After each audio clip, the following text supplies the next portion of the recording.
Hey buddy, I've been working with Python for a long while, and I've stumbled upon something that really got me thinking about optimization. Let me tell you about iteration on strings in Python, especially when we are talking about enterprise applications. So, in Python, strings are this amazing data type that's everywhere. Imagine you have to read through a massive log file, or you are building this super cool chat application. In both cases, you are going to interact with strings a ton. Now, Python strings are really powerful, but we've always had this niggling issue where optimizing string operations can be a bit of a puzzle, right? First off, in Python, strings are immutable. That means that every time you do something like concatenation within a loop, you are actually creating multiple new string objects, and we are not too keen on that, especially when performance is a king in enterprise apps. It's like buying a dozen pens because the last one gave you ink only to find the tip unraveling. Not cool. Now, here's a pro tip. We can make things better by using string builders or by leveraging the join method.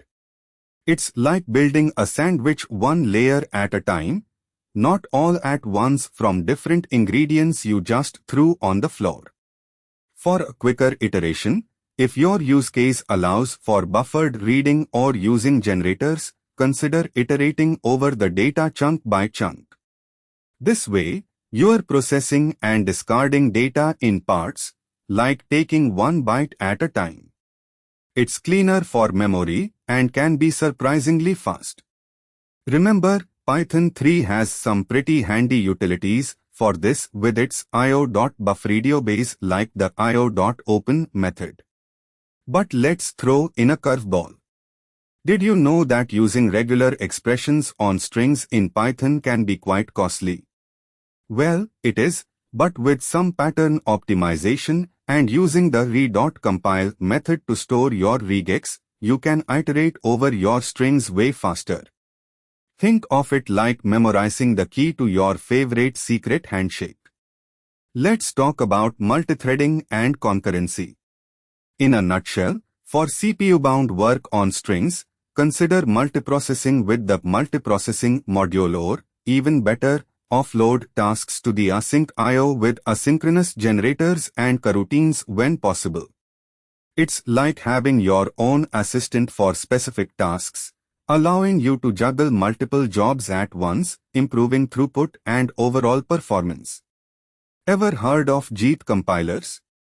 Just-in-time compilers like PyPy can optimize your string manipulation by hot compiling Python bytecode on the fly, which can lead to significant speedups, provided your workstation supports it. Now, don't get me wrong, I'm not implying that Python, on its own, is inadequate. However, for heavy-duty work, where the difference between 4 seconds and 2 is non-negligible, or for systems requiring real-time processing, we can use C extensions. Yes, there's that old-school yet effective way to make Python's string manipulation as snappy as a wink. Okay, let's not leave out memory here. When handling huge strings or a load of data, using memory-mapped files via the mmap module can help with performance by not loading everything into memory at once. It's as if you are reading through a document on your computer's memory, almost magically feeling every word on the screen. Tracing and debugging with time profiling helps too. Ever felt like a detective sifting through data? Profiling tools like cprofile and the built-in timeit module can show us where the real bottlenecks are hiding. With this intel, you can fine-tune your approach, akin to perfecting your strategy of playing chess. Python also offers us the built-in itertools library, which contains a collection of tools for handling iterators. By using its tools, we can construct custom iteration strategies that save memory, time, and computational resources. Lastly, Keep in mind to always be aware of character encodings as well, like UTF-8 or UTF-16, because sometimes the devil is in the details, especially when it comes to different environments handling strings of text. Now, I bet all these strategies seem like they've barely touched the nitty-gritty of string manipulation in complex scenarios, and you are right.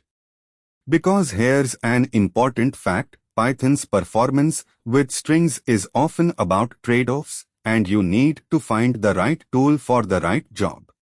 Whether it's dealing with databases, web scraping, text processing, or building your own internal systems. And I've got some cool links for you to dive deeper if you want to get lost in the world of Python-optimized string operations. Check out the original articles, blog posts, and resources I've found on this topic. They've shared my thoughts with the world at places like TechLab.com. Remember, as always, the key takeaway here isn't to memorize, but to get your hands dirty, experiment with what works best for your specific case, and don't be afraid to ask questions, share findings, or just have a chat about it with a fellow Python enthusiast, because, at the end of the day, we're all in this together. If you are keen on diving even deeper into some Python magic for your next coding adventure, you should visit neeraj.qzz.io and subscribe to TechLab for more insights and tips on optimizing string operations and beyond. Stay curious and keep coding.